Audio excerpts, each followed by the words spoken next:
Keep silence, please. धन्यवाद No सभापति crosstalks. महोदय।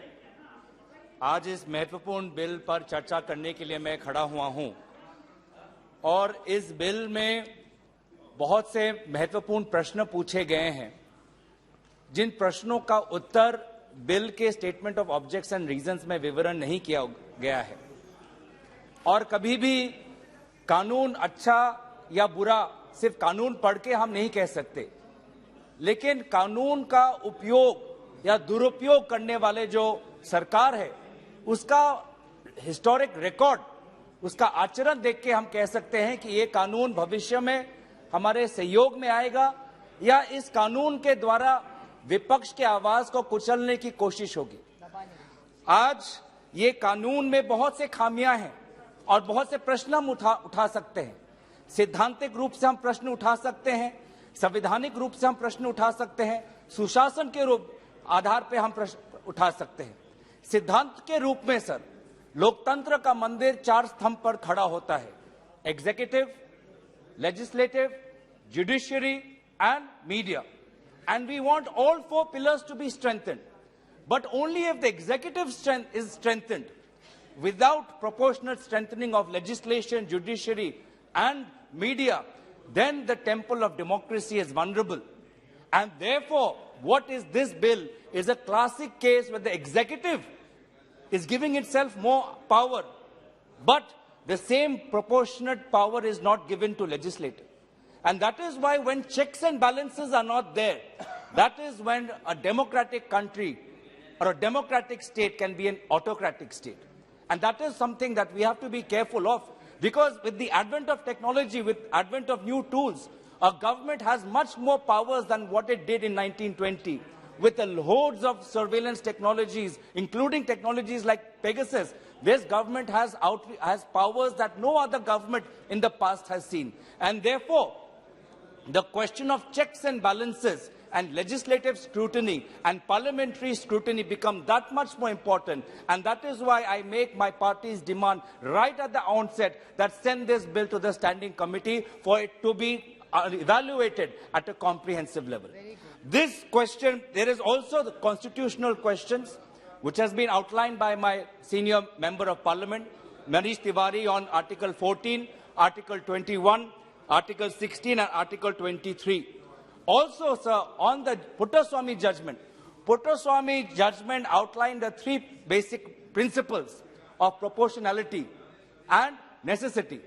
Please tell us, how has that three test been implemented in the bill of proportionality, of necessity, when you're talking about storage of records?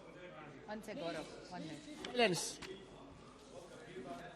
अध्यक्ष महोदय, सभापति महोदय, सैद्धांतिक रूप से प्रश्न है, संवैधानिक रूप से प्रश्न है और सुशासन के रूप से भी प्रश्न है, जिसका उल्लेख हमारे वरिष्ठ सांसदों ने किया है कि यहाँ पे डेटा प्रोटेक्शन लॉ नहीं है, यहाँ पे डेटाबेस मैनेजमेंट क्या होगा, चाहे सेंट्रल लेवल, स्टेट लेवल, उसका विवरण नहीं है, और तीसरा, आज के तारीख पे डीएनए लॉ भी मिसिंग है। तो जब सराउंडिंग इकोसिस्टम नहीं है, तो ऐसे बहुत से प्रश्न उठ सकते हैं। इसीलिए हम चाहते हैं कि आप इस बिल को लेके जल्दबाजी मत करिए। हम सब चाहते हैं कि हमारी पुलिस कर्मचारी उनके हाथ में और ताकत दे। हम सब चाहते हैं कि पुलिस कर्मचारी आज बहुत कठिन परिस्थिति में काम करते हैं, उनको मदद की जरूरत है, लेकिन उनके इतने समस्याएं हैं, आज कानूनी व्यवस्था में इतने समस्या है, लेकिन उस समस्याओं का समाधान करने के लिए आप बिल नहीं लेके आए हैं। आज there is a high level of acquittals, the large volume of under trials not facing their trials and they are suffering in jails. There is a lack of fatigue amongst police officers. They are underpaid, they are overworked, they don't have the necessary tools. So there's so much that you can bring in order to strengthen the arms of law enforcement agencies. But it is unfortunate that this government always brings bills that can only be politicized and be used to harass its political opponents. We've talked about the UAPA bill. Please, in your reply today, give how many hardcore terrorists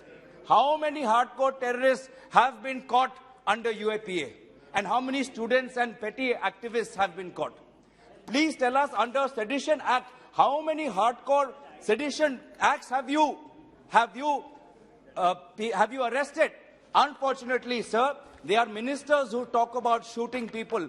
गोली मारने वाले, slogan देने वाले लोग हैं, लेकिन उन पे कोई कार्रवाई नहीं होती। जेएनयू के उल्लेख किया गया है, विभिन्न और उल्लेख किए गए हैं। सर, इसलिए मैं जानना चाहता हूं कि आज मूल प्रश्न क्या पूछ रहे हैं? हम कानून को लेकर मूल प्रश्न नहीं है। मूल प्रश्न ये है कि इस कानून का दुरुपयोग हो सकता है कि नहीं हो सकता। और बहुत अफसोस की बात है कि अगर 2014 से इस सरकार का अगर हम रिकॉर्ड देखें तो दुरुपयोग होने का ज्यादा और प्रोबेबिलिटी है, ज्यादा और वहां पे चांसेस। और इसीलिए इस बिल को लेकर हम अपना चिंता प्रकट कर रहे हैं। 87th कमीशन की बात की गई है। सर, 87th लॉ कमीशन के रिपोर्ट में भी when they talk about categories of persons whose measurements can be taken, they talk about convicts of offences punishable with rigorous imprisonment for a term of 1 year, or they talk about convicted under specified offences like Section 19 of the Dangerous Drugs Act. This is the recommendation of the 87th Law Commission. But आपके यहाँ पे आपने सारे दायरे हटा दिए। कोई भी कॉन्विक्ट हो सकता है, किसी भी ऑफेंस के लिए अरेस्ट हो सकता है, या प्रिवेंटिव डिटेंशन लॉ के अंदर भी उसको इस कानून के अंदर लाया गया है। तो इसलिए जो बार बार जो ये लांछन आप पे आ रहा है कि क्या ये सरकार क्या पुलिस स्टेट होना चाहती है, सर्वेलेंस स्टेट होना चाहती है, जो हमारे नागरिकों की जो अधिकार है, जो संवैधानिक अधिकार जो उनके संविधान से मिलती है, जो डॉक्टर बाबा साहब अंबेडकर ने जो अधिकार हमारे देश के नागरिकों को दिया है, क्या उन अधिकार को आप हनन करना चाहते हैं, छीनना चाहते हैं? अगर दूसरा, there was a measurement that the magistrate could order in the old bill, in the 1920 bill, the magistrate said could order that no order shall be made under this section unless the person has at some time been arrested in connection with such investigation or proceeding. So there has to be a prior arrest, which was there in the 1920 law, and also it was reiterated in the 87th Law Commission report. But now in your bill, you give the magistrate far more powers than what has been recommended under the 87th Law Commission. अब आप बोल रहे हैं, the magistrate can order collection of measurements of any person whether or not arrested. तो इसीलिए आप हमें बताइए कि 87 लॉ कमीशन का आप जरूर जिक्र करिए, लेकिन उन्होंने जो रिकमेंडेशन दिए है उससे आप और बाहर क्यों गए हैं? एग्जीक्यूटिव ओवररीच क्यों हो रहा है?